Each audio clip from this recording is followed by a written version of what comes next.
Hello, my name is Michelle Haskins, and I am sharing with you my little presentation on alcohol and the adolescent brain, the research that I did about this topic. So I will share my screen now, and we will look at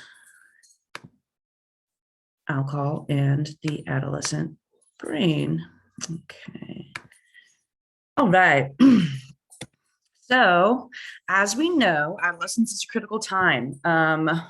There's so many developmental stages that are happening during this time in humans. It's a huge and just transitional time, not just for us, but lots of other species, where we mature and change physically and behaviorally.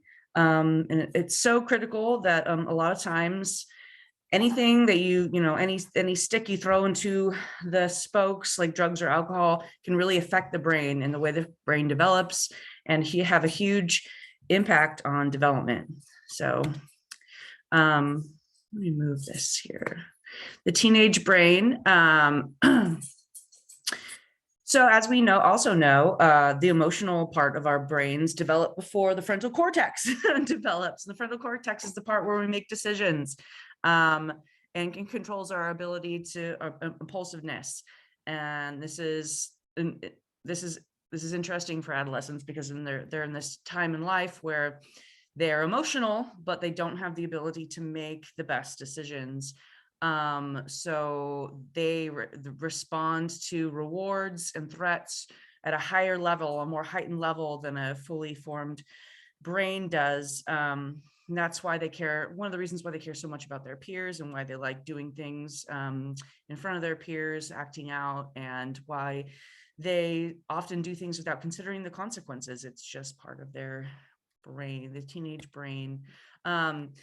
So then we move on to alcohol, the idea of alcohol in the teenage brain. When you have this not fully developed brain and you add something like alcohol to it, it's kind of a recipe for disaster. Negative effects of alcohol in teenagers can last longer than adults. When teenagers use alcohol before their brain's developed, it can have even more of an impact on their judgment and impulse control because that part of the brain isn't developed. And this is a time when they're needing to learn, and alcohol has a huge impact on your ability to remember things. So there's short-term and long-term effects of teenage drinking. Oftentimes adolescents aren't as sedated by alcohol as adults are. Being a teenager is a huge time of social anxiety, and unfortunately alcohol reduces social anxiety. So it can feel really, really good as a teenager to have that drink, because it's going to make you feel less anxious. So for a lot of factors, a lot of that can lead to binge drinking, wanting to impress your friends, having less good judgment control. All of these things are, negative short-term effects. Long-term effects are even worse. This can cause issues with the way your brain develops. This can lead, teenage drinking can lead to alcoholism later in life. Short-term health effects that can lead to long-term health effects, brain damage. The younger someone starts, the more chance that will have to continue over drinking or having alcoholism later in life. It's not great. What can we do, right?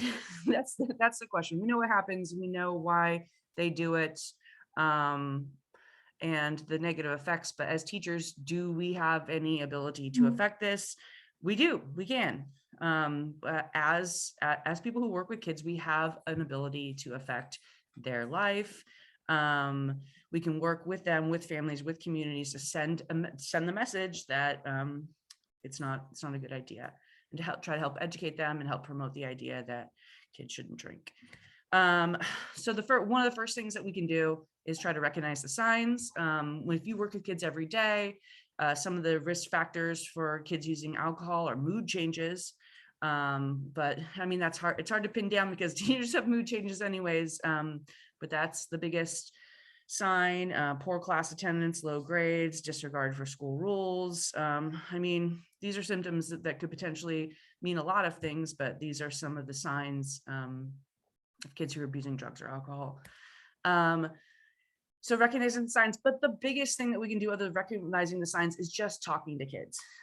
Being number one, being a good source of information. If we can provide kids with facts about these harmful effects, being open and honest with them about the fact that, yeah, kids are going to drink, you're going to drink, you're going to be tempted. There's going to be parties. There's going to be peer pressure. Like, it's a thing in our culture, drink. We make drinking seems cool in our culture, but there are consequences to that, like recognize it's a thing that happens, but that we can talk about it and we can think about it critically and we can have an open conversation about it, right? Number two, show them that you care. Letting students know that you care is huge. That's like the biggest thing. Like relationships is the biggest thing for me as a new teacher. Just letting them know that I care about their health and their wellness and their future goes so far. And then the third thing, using personal stories, like statistics and like facts and science are useful, but telling them about, hey, I knew this person, or my sister had this experience. Personal stories, when you already have those relationships, are really, really, really powerful about, so they don't have to learn the hard way. They can learn through other people's experiences and other people's stories. We have the power to do that as educators. So it's about time for me to wrap this up. My resources, if you want to learn more about this is where I got my resources, health websites, the CDC.